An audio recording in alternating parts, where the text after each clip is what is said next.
Hermanos y hermanas, qué gusto de saludarles en este día 3 de julio, lunes. Bendiciones para todos, donde quiera se encuentren. Sean bienvenidos, bienvenidas a otro estudio más de la lección de la escuela sabática. Enviamos estos saludos por todos los países donde ustedes están en sintonía. Es una lección a la ley y al testimonio que traemos todos los días y que sin duda nos da esa confianza de estar tratando con temas en los discernimientos, en las explicaciones, con algo completamente inspirado por Dios.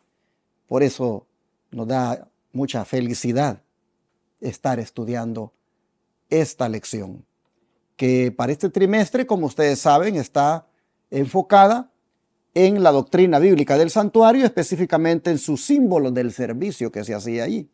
Estamos viendo el asunto del pecado, cómo entró y qué sucedió después, que es lo que vamos a ver hoy.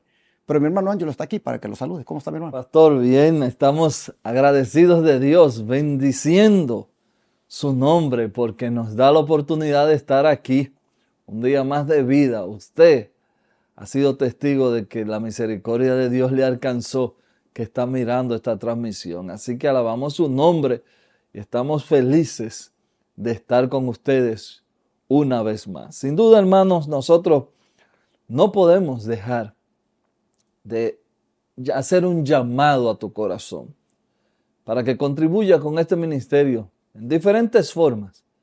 Pero ahora me toca a mí apelar a tu conciencia para que envíes aquí tus ofrendas, donaciones, diezmo, para que nosotros podamos seguir llevando esta obra adelante.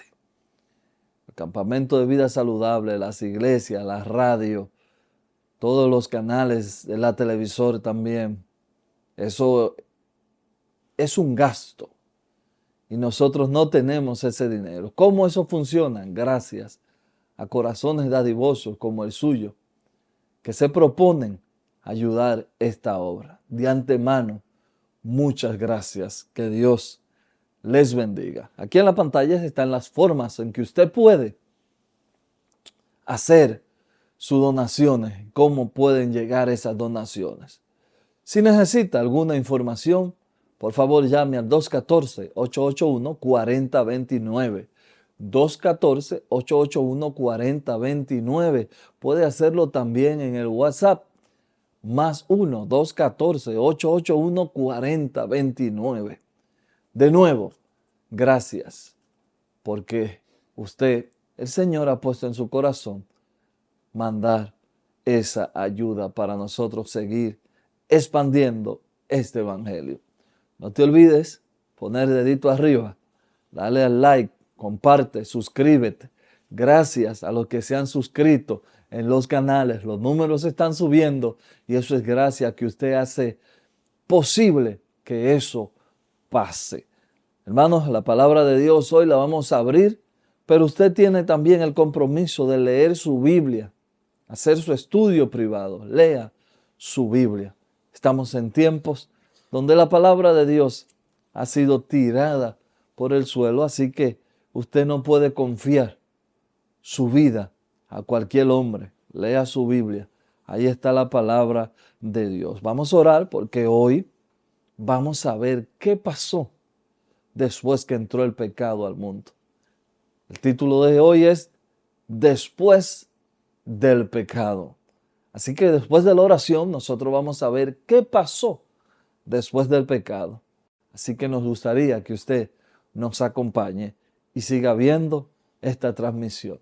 En breve regresamos. Amado Padre, gracias de nuevo por este día precioso que nos das. Gracias por tu cuidado. Gracias porque tu misericordia hoy nos despertó y podemos hoy estar escuchando y haciendo nuestras actividades. Señor, gracias porque usted es bueno y para siempre su misericordia. Señor, ahora queremos humildemente invitar al Espíritu Santo que nos acompañe, que esté con nosotros y también con cada persona que escuche. Gracias de nuevo por su amor y por su sacrificio. En el nombre de Jesús, amén. Amén. Es interesante, hermanos, cuando nosotros decíamos ayer que el pecado viene a arruinar todo prácticamente lo que Dios había hecho. Porque después de haber pecado el hombre, vino una serie de decadencia en este mundo, que es lo que nosotros vamos a mirar justo en esta primer pregunta de la lección. Hubo una sentencia de muerte, según el versículo que vamos a leer, hermano Ángelo. ¿Y por qué no había forma de escapar de esa sentencia de muerte? Vamos a leer Génesis 2:17. Usted también ha oído ese texto. Esperamos en Dios que hoy usted lo pueda ver en la seriedad y en la dimensión que lleva. Génesis 2:17. Mas del árbol de la ciencia del bien y del mal no comerás, porque el día que de él comieres, ciertamente morirá.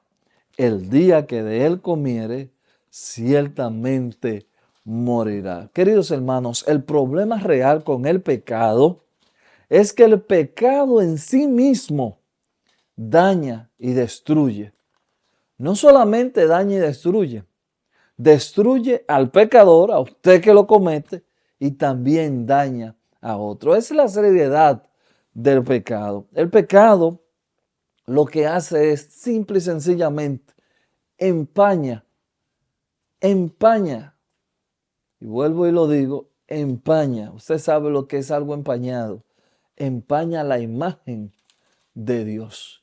La semana pasada nosotros estuvimos hablando de pecado y dijimos que en el original la definición de pecado es fallar al blanco.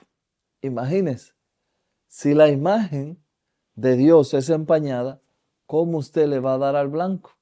Para usted darle al blanco necesita ver bien a dónde va a tirar. Y esto es lo que hace el pecado en nosotros. Satanás ha secuestrado la creación de Dios. O secuestró, porque ya podemos decir, en el transcurso de las lecciones lo vamos a ver, podemos decir que Dios vino a quitarle ese imperio que él había adueñado. Pero este no es el único texto que tenemos. Tenemos también otro texto que yo sé que usted lo tiene ahí, Romanos 6:23, ¿verdad? Sí, y también el 7:5. Okay. Dice, porque la paga del pecado es muerte, mas la dádiva de Dios es vida eterna en Cristo Jesús, Señor nuestro. Y Romanos 7:5 dice, porque mientras estábamos en la carne, las pasiones pecaminosas que eran por la ley obraban en nuestros miembros, llevando el fruto para muerte. Así vemos entonces que no había forma de escapar a la sentencia de muerte, porque necesariamente el pecado tiene su correspondiente pago, que es eso, la muerte. Y creo en ese caso, hermanos, que debemos saber que se está hablando de la muerte eterna, porque hay dos muertes. Hay una muerte física, de la cual todos pues vamos a morir, pero hay una muerte eterna, de la cual nunca se va a volver a vivir. Y esa es la paga del pecado, finalmente, la muerte eterna. Pero en alguna forma, pues la muerte física también no hubiera entrado si no hubiera sido por culpa del pecado. Así que estamos pagando de alguna forma esa sentencia por haber fallado al Señor en guardar los mandamientos. Llama la atención que aquí hable Pablo de que mientras estábamos en la carne, las pasiones pecaminosas que eran por la ley obraban en nosotros, en nuestros miembros, llevando fruto para muerte. ¿Quién de nosotros no tiene pasiones pecaminosas que muchas veces cuando las practicamos nos hacen sentirnos que somos reos de muerte? Así vemos entonces que después del pecado entró desgraciadamente la muerte en este mundo. Imagínense ustedes Si no hubiera pecado, no hubieran cárceles, no hubieran hospitales, no hubieran cementerios, no hubieran policías, porque nadie anduviera robando nada, nadie anduviera haciendo desórdenes, nadie anduviera quitando de la vida a nadie. Imagínense qué mundo más hermoso en el que viviríamos. Pero desgraciadamente, después del pecado entró todo esto y ahora no hay seguridad. El don de profecía, ¿cómo se une a esto, hermano Ángelo? En la vida de todo hombre se manifiesta el resultado de haber conocido del árbol del conocimiento del bien y del mal. Hay en su naturaleza una inclinación hacia el mal y una fuerza que solo sin la ayuda él no podría resistir. Déjeme leer esa última parte. Hay en su naturaleza una inclinación hacia el mal, una fuerza que solo sin ayuda él no podría resistir. La educación, página 29. Hermanos, la falsa idea de pecado impide tener una visión clara de Dios y nos impide a nosotros también tener los frutos del Espíritu. Así que, como dijimos, estamos y siempre cito porque si no lo vio puede ir a los videos que hicimos en las lecciones pasadas. Si no vio esos videos, la definición de pecado que hoy el mundo tiene es, bueno, nosotros somos pecadores y nacemos pecadores y no hay problema. Vamos a vivir con eso hasta que Cristo venga. Pero aquí me dice a mí, el espíritu de profecía, hay en la naturaleza una inclinación hacia el mal, una fuerza que solo sin ayuda él no podría resistir. Así que, hermanos, eso me deja claro a mí de que con la ayuda de Dios se puede vencer al pecado. Pero hermanos, ¿por qué el resultado natural del pecado es la muerte, hermano Ángelo? Pastor, nosotros aquí tenemos Ezequiel 18:20, vamos a leerlo.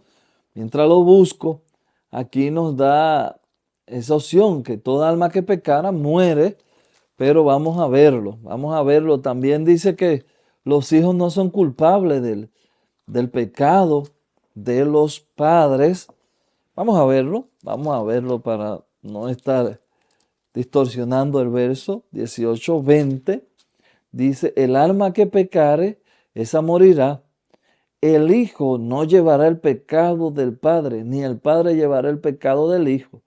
La justicia del justo será sobre él, y la impiedad del impío será sobre él. Aquí tenemos nosotros, hermanos, claramente que todo ser que peque y no se agarre de la ayuda divina, esa va a morir. Pero tenemos también en 1 Juan 5:12 un texto que nos va a dar un contexto más amplio de lo que quiero yo explicar. Llama la atención, hermanos, que alma que pecare ciertamente morirá. Que Juan diga por qué es que morirá. Y es que dice, el que tiene al Hijo tiene la vida. Amén. Y el que no tiene al Hijo de Dios no tiene la vida. Entonces, ¿por qué va a morir alma que pecare? Ciertamente, porque no tienen a Jesús. Mueren sin Cristo.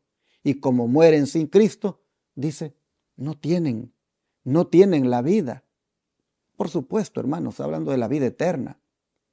Llama la atención de que el resultado natural del pecado es la muerte. Por lo que dice Ezequiel 18:20 y por lo que dice Juan, esto se debe a que no tienen al Hijo de Dios en sus vidas. No tienen a Cristo en sus vidas. No lo han recibido como su Salvador personal. No han permitido que Él venga y transforme sus vidas. Y por lo tanto, mueren sin Él. Y por lo tanto, hermanos, valga la redundancia, mueren en el pecado. Yo creo que esto ya nos debe de ir diciendo a nosotros cuán importante es venir a Cristo para tener la vida. Porque si el que tiene a Cristo tiene la vida, entonces, hermanos, lo que nos dice es de que la única manera de resolver el problema del pecado y sus consecuencias es viniendo al Señor. Es abriéndole el corazón a Jesús es recibiéndolo como el Salvador personal, es aceptándolo como el Señor de nuestras vidas. Yo quiero invitarte, hermano, hermana, que nos escuchas, a que si estás viviendo tu vida, pero sin el Señor, a que no esperes más. Y hoy hagas tu decisión. Hoy le digas a Jesús, yo quiero entregarte mi vida, Señor. Yo quiero morar en este mundo, pero contigo. Yo quiero que tú vivas en mi vida, porque teniéndote a ti tengo la vida. No vivas, hermano, hermana, de tal manera que está poniendo en riesgo tu vida eterna. Vamos, hoy entrégate al Señor. Hoy ríndete a Él. Es donde profecía. ¿Cómo se va a unir a esto de el resultado natural del pecado, que es la muerte? La rebeldía de Satanás, cual testimonio perpetuo de la naturaleza y de los resultados terribles del pecado, debía servir de lección al universo y en todo el curso de las edades futuras. La obra del gobierno de Satanás, sus efectos sobre los hombres y los ángeles, harían patente los resultados del desprecio de la autoridad divina. Demostrarían que de la existencia del gobierno de Dios y de su ley depende el bienestar de todas las criaturas que Él ha formado. De este modo, la historia del terrible experimento de la rebeldía sería para todos los seres santos una salvaguardia eterna destinada a prevalecerlo contra todo engaño y respecto a la índole de la transgresión y a guardarlo de cometer pecado y de sufrir el castigo consiguiente. Estamos leyendo en El conflicto de los siglos, página 489. El pecado, la rebeldía de Satanás, cual testimonio perpetuo de la naturaleza y los resultados terribles del pecado, debían servir de lección al universo. Bueno, hermanos, la lección ha sido clara. Usted ve el resultado del pecado. El pecado, como dije, el problema es que el pecado en sí mismo destruye. Algunas personas visualizan el pecado o la destrucción como, bueno, pequé y el Señor me está castigando. No, el pecado en sí mismo trae destrucción. Por eso es que el Señor dice, hijo mío, dame tu corazón, como decía el pastor ahorita, y miren tus ojos por mis caminos, porque el Señor quiere evitarte ese proceso de destrucción que trae el pecado. No solamente te daña a ti, sino que daña al que está alrededor. El pecado, sin duda alguna, es una maldición aquí en la tierra. Es tanta la maldición que hasta nos separa de Dios. Así lo dice Isaías 59:2, ¿no es cierto? Así es, vamos a leerlo. Vamos a leerlo. Vamos a leer Isaías 59:2. Hermanos, fíjese lo serio que es esto que estamos hablando. Fíjese lo serio. Isaías 59:2 dice, pero vuestras iniquidades han hecho división entre vosotros y vuestro Dios, y vuestros pecados han hecho ocultar de vosotros su rostro para no oír. Oigan, usted separado de Dios y no hay solución. Por eso dijimos al principio del día que el pecado es solamente lo que hace es empañar nuestra visión de Dios. Satanás sabe, hermanos, Satanás sabe de antemano, Satanás conoce de antemano que si usted tiene una imagen distorsionada de Dios, usted no va a encontrar solución a su pecado. Esta es la seriedad de que usted necesita entender estos temas para que usted tenga una imagen clara de Dios. Por eso hoy en día, sin algún reparo, algunos hombres se atreven a decir que usted va a estar pecando hasta que Cristo venga. No tienen una imagen clara de Dios. Hablando de esta separación que produce el pecado de Dios, dice el don de profecía. A causa del pecado, el hombre quedó separado de Dios. De no haber mediado el plan de la redención, hubiera tenido que sufrir la separación eterna de Dios y las tinieblas de una noche sin fin. El sacrificio de Cristo permite que se reanude la comunión con Dios. Personalmente, no podemos acercarnos a su presencia. Nuestra naturaleza pecadora no nos permite mirar su rostro, pero podemos contemplarlo y tener comunión con Él por medio de Jesús, el Salvador. La Educación, página 28. Así que, hermanos y hermanas, aun cuando tristemente el pecado nos separa de Dios, también existe una solución para eso, y es Jesucristo. Amén. A través de Él, a través de su plan de redención, a través de lo que Él vino a hacer por nosotros, de buscarnos porque estábamos perdidos, Él dice, hace posible que se reanude la comunión con Dios. Así que, hermanos y hermanas, vengamos a Jesús Amén. y a través de Él lleguemos también al Padre. ¿Cómo lo sigue diciendo el don de profecía? Los que piensan en el resultado de apresurar o impedir la proclamación del Evangelio, lo hacen con relación a sí mismo y al mundo. Pocos lo hacen con relación a Dios. Pocos piensan en el sufrimiento que el pecado causó a nuestro Creador. Todo el cielo sufrió con la agonía de Cristo, pero ese sufrimiento no empezó ni terminó cuando se manifestó en el seno de la humanidad. La cruz es, para nuestro sentido estorpecido, una revelación del dolor que desde su comienzo produjo el pecado en el corazón de Dios. Le causan penas todas desviaciones de la justicia, todo acto de crueldad, todo fracaso de la humanidad en cuanto a alcanzar el ideal. Seguimos leyendo en el libro La Educación, página 263. Los que piensan en el resultado de apresurar o impedir la proclamación del Evangelio, lo hacen con relación a sí mismo y al mundo. Hermanos, Satanás, vuelvo y repito, es un secuestrador. Satanás secuestró tu libertad y ha secuestrado también la creación de Dios. No podemos cerrar esta lección sin antes definir lo que es el pecado y si ha existido alguien que esté exento de él. Mientras su servidor lee 1 Juan 3:4, mi hermano Ángelo que lea Romanos 3:23 para ver si es que alguien ha existido que esté exento del pecado. Porque, ¿qué es pecado? 1 Juan 3:4 dice que todo aquel que comete pecado infringe también la ley, pues el pecado es infracción de la ley. Cuando nosotros leemos esto, uno se pregunta, ¿y cuál ley? ¿Cuál ley es la que se infringe? Si se infringe, a uno lo constituye en pecador, porque comete pecado. ¿Cuál ley? Ni más ni menos, hermanos, que la ley moral, la de los 10 mandamientos, la que fue escrita con el dedo de Dios.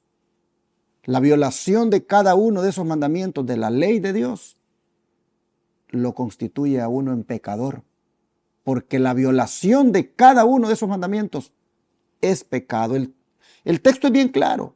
Aquel que comete pecado infringe también la ley, pues el pecado es infracción de la ley. Así como se llama delincuente a aquel que infringe las leyes de este mundo, de la misma manera uno se convierte en pecador cuando infringe la ley de Dios. Cuando tú piensas en los 10 mandamientos de la ley de Dios, piensa en cuántos de ellos estás pisoteando, cuántos de ellos estás violando, y entonces mirarás que realmente eres pecador. Y todos en alguna forma caemos tristemente en esa transgresión de la ley. El que no tiene dioses ajenos, tiene ídolos. El que no tiene ídolos, toma el nombre de Dios en vano.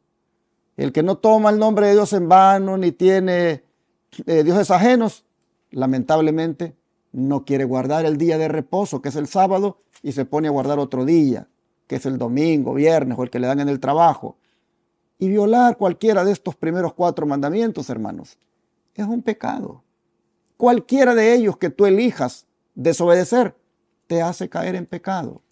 Y así, si te vas a los otros 6, como son el de honrar a tu padre y a tu madre, el de no matar, el de no cometer adulterio, el de no robar, el de no levantar falso testimonio y el de no codiciar. La violación de cualquiera de uno de esos mandamientos te hace pecador, porque Juan dice claramente que el que comete pecado e infringe la ley, pues el pecado no es otra cosa que eso, infracción de la ley. Y como decía, ¿será que habrá alguien exento de eso, hermano Ángelo? Bueno, aquí dice Romanos 3:23, por cuanto todos pecaron, están destituidos de la gloria de Dios. ¿Cuánto pecaron? Todos pecamos. Ahora mire la seriedad de que todos pecamos, porque usted puede estar luchando. Yo le voy a leer Jeremías 2:22 y ese será mi comentario final, porque mañana, si usted mañana quiere ver, yo voy a leer este texto literal y no voy a comentar para que usted vea el día de mañana la lección. El texto dice, acuérdense, nos quedamos en que todos pecamos y estamos destituidos de la gloria de Dios. Usted automáticamente se parará de su asiento, se pondrá a pensar, ¿y qué hago? Oiga qué dice Jeremías 2:22. Aunque te laves con lejía y amontones jabón sobre ti, la mancha de tus pecados permanecen aún delante de ti, dice Jehová. Yo sé que te estoy dejando con una preocupación, pero es para que mañana venga y encuentres cómo tú puedes resolver el problema del pecado. Dios te bendiga. Entonces, mis hermanos, siendo de que no hay nadie que esté exento de haber caído en el pecado, porque todos, dice Pablo, hemos pecado, yo creo que es bueno en esta hora pedirle al Señor perdón por nuestros pecados y pedirle que nos ayude para no seguir pecando, pedirle que nos ayude a mantenernos con Él, siempre en comunión, para que el pecado no nos separe de Él, pedirle que en alguna forma nosotros nos mantengamos tan fieles que no tengamos que sufrir esa muerte eterna o segunda muerte de la que habla Apocalipsis. Solo tengamos que experimentar esta muerte primera de la que la mayoría está falleciendo ahora, pero con la esperanza de que si muere en Cristo vivirá eternamente. Yo creo que hay que orar para que el Señor nos dé la victoria sobre el pecado. Vamos a orar. Te damos gracias, Padre, porque nos enseñas realmente lo que es el pecado y sus resultados, para que nosotros no transijamos ni lo acariciemos en nuestra vida, para que no andemos en él, oh Dios, sabiendo que es una desgracia lo que trae como resultado. Hoy te pedimos que nos ayudes para amarte y obedecer tus mandamientos, de tal manera que no pequemos transgrediendo ni uno. Por favor, danos la victoria sobre el pecado. Danos, Señor, esa repulsión para con el pecado, que lo rechacemos. Ayúdanos, Señor, a detestar el pecado en nuestra vida, porque sus consecuencias son terribles, al punto que nos separa de ti y luego, Señor, nos lleva a la muerte. Por favor, te rogamos que estés con nosotros ahora y que en todo aquello que seamos invitados a pecar, insinuados, arrastrados, oh Padre, nosotros digamos no, que venzamos con tu poder y así salir limpios al final del día de todo pecado. Ayúdanos, por favor, a lograr la victoria en el nombre de Jesús. Amén.